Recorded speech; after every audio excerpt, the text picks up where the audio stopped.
ईद पर एक बार बाला साहेब ठाकरे ने कुछ ऐसा कह दिया था जिसके बाद देश के मुसलमानों ने उनका भारी विरोध किया। कहते हैं बाला साहेब ठाकरे जो बोलते थे वो इतनी बेबाकी से बोलते थे कि कोई कुछ भी कर ले वो रुकते नहीं थे। एक किस्सा है साल 1992 का। मुंबई दंगों के बाद बाला साहेब ठाकरे की हर ओर चर्चा हो रही थी। उन पे दंगा भड़काने के आरोप लगे। 1995 में मणि रत्नम ने इस दंगे पर बॉम्बे नाम की फिल्म बनाई। फिल्म में शिव सैनिकों को मुसलमानों के साथ गलत करते हुए दिखाया गया। बॉम्बे फिल्म के अंत में बाला साहब ठाकरे से मिलता हुआ एक कैरेक्टर दिखाई देता है। इस पर हिंसा पर दुख प्रकट करते हुए दिखाई देते हैं। बाल ठाकरे ने इस फिल्म का विरोध किया, साथ ही ये भी कहा कि महाराष्ट्र में ये फिल्म रिलीज नहीं होने देंगे। फिल्म के डिस्ट्रीब्यूटर अमिताभ बच्चन थे।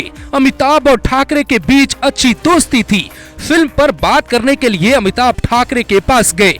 अमिताभ ने उनसे पूछा कि क्या शिव सैनिकों को दंगाइयों के रूप में दिखाना उन्हें बुरा लगा। ठाकरे का जवाब था, बिल्कुल भी नहीं, मुझे दंगों पर ठाकरे के कैरेक्टर का दुख प्रकट करना बुरा लगा। मैं कभी किसी चीज पे दुख प्रकट नहीं करता। यही बाला साहब ठाकरे का अंदाज था और इसी अंदाज की राजनीति उद्धव ठाकरे करते तो शायद सियासत से दूर नहीं होते।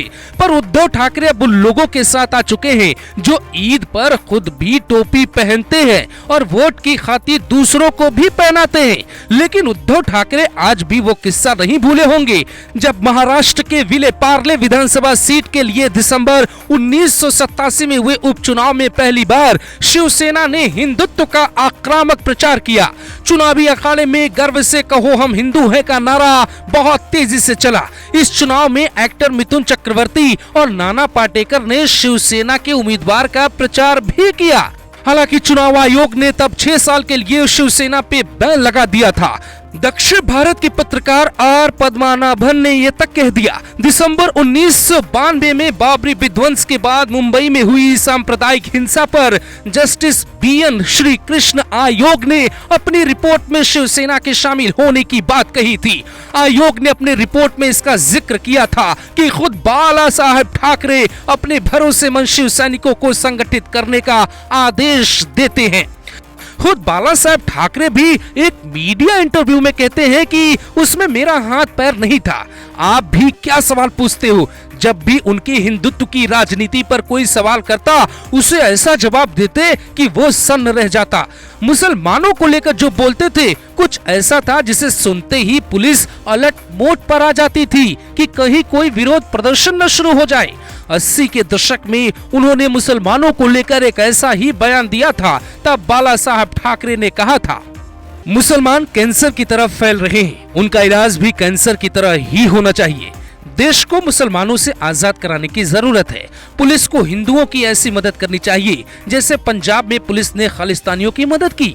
बाला साहब ठाकरे यही नहीं रुके, उन्होंने मुसलमानों को हरा जहर तक बता दिया, जिसे सुनने के बाद कई लोगों ने ये कहा कि हमारी भावनाएं आहत हुई।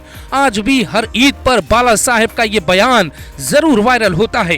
बाला साहब से जुड़ी एक बात और बड़ी खास है कि उन्होंने पाकिस्तान से जुड़ी हर चीज का विरोध किया। 1991 में वानखेड़े और 1999 में फिरोजा शाह कोटला की पिच शिवसेना के लोगों ने खोद दी थी क्योंकि वहां भारत पाकिस्तान का मैच होने वाला था। शिवसेना के कार्यकर्ताओं के द्वारा 1999 में BCCI के ऑफिस में तोड़फोड़ की गई थी। आज शायद होते तो ये नहीं कहते कि भारत पाकिस्तान का मैच होना चाहिए, बल्कि सरकार के स्टैंड की तारीफ करते कि पहले पाकिस्तान आतंकवाद पर लगाम लगाए, फिर बातचीत और खेल शुरू की जाए।